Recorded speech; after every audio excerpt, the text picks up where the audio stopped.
Hey, Kenyon fans, it's time for another edition of the Matt Burdette Show. The Lords 10-6 on the season. They're coming off and win at Mount St. Joseph's, which was in the Bluegrass State, mind you, in Florence, Kentucky. And we're joined today by the coach and pitcher, Paul Henshaw. Guys, thanks for taking time out of your busy day and coming and talking with us.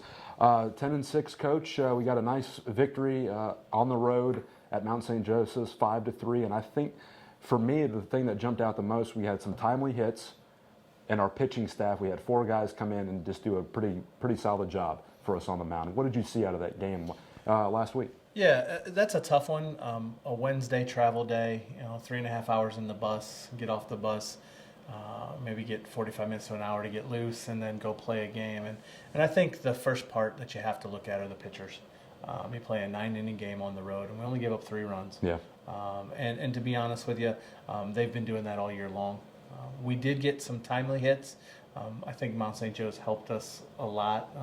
They walked their fair share, made a few errors, but we did cash in when we had to. Mm-hmm. And then we slammed the door. We had one inning late in the game where they had a 3-run 7th inning. Yeah, we had a 3-run 7th, and then we had to shut the door in the bottom of the 7th, and they had bases loaded with 1 out, and Spencer Byers came out of the bullpen and pitched really well, closing down that inning, and then finishing off the save with a scoreless 8th and 9th. So, it worked out really well, and Paul got the win in that game. And I thought, we did what we had to do to get our 10th win. Yeah, Spencer gets that second save of the season. We'll go over to Paul now. And Paul, you had that. Let's go back a couple weeks ago. You had that no-hitter down in Florida. And what was that feeling like of going out? And I mean, obviously your defense helps out, but you got to put that ball in, right where it needs to be.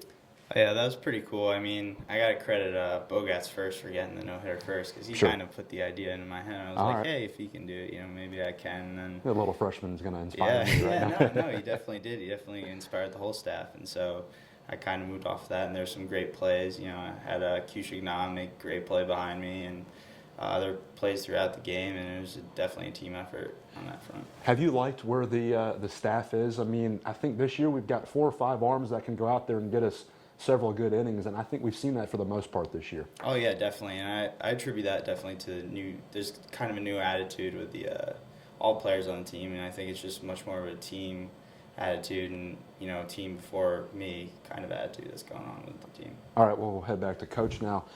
Jake Dunn now is tied for the doubles record. He gets his 50th double in the game last week at Mount St. Joseph, and I know we talked about him, and he deserves his fair share of praise, but what have you seen from him just over the course of his career where he's putting in the work in the gym, and it's just he's got a different mindset? I think you alluded to last week where he's just in his own little zone and no one's really touching him right now. Well, again, I think first and foremost he has an incredible skill set. He can run, he can throw, he can hit, he hits with power. He does a lot of things, on the baseball field. To start with he's just very talented. But secondly, he works extremely hard. Mm-hmm. He's always in the cage working. He's always working on his game. He studies, and not just, in the classroom. I mean, he studies, outside the classroom by watching pitchers' tendencies and a lot of things that are going to make him a great player. I mentioned, I think when we talked before, he's a unique competitor.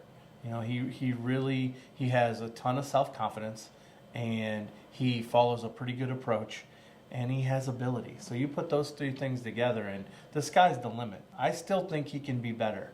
As crazy as that may sound, with all of the accolades he's going to have, he has a chance every time up to get a hit.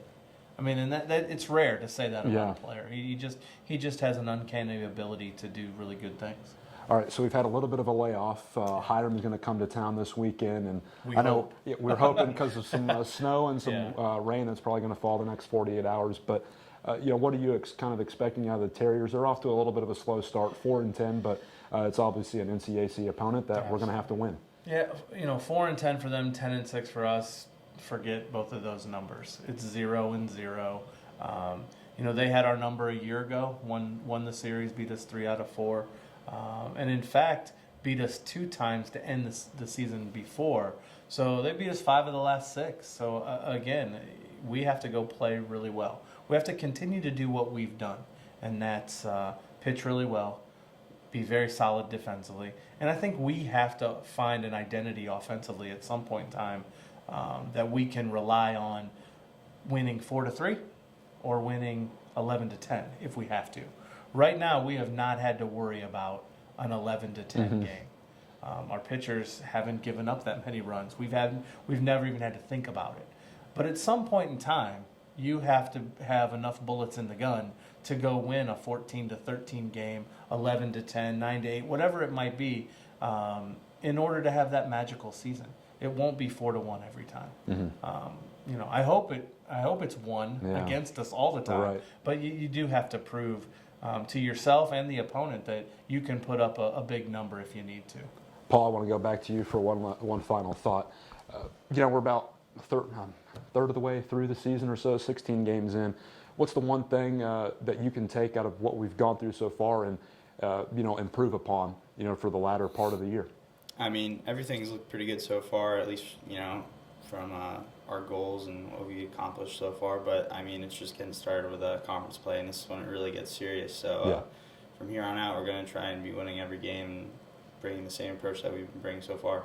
Okay, guys, I want to thank you for your time. Good luck this weekend against Hiram, and weather permitting, we'll see you Saturday at noon. Yeah, absolutely. Thank you.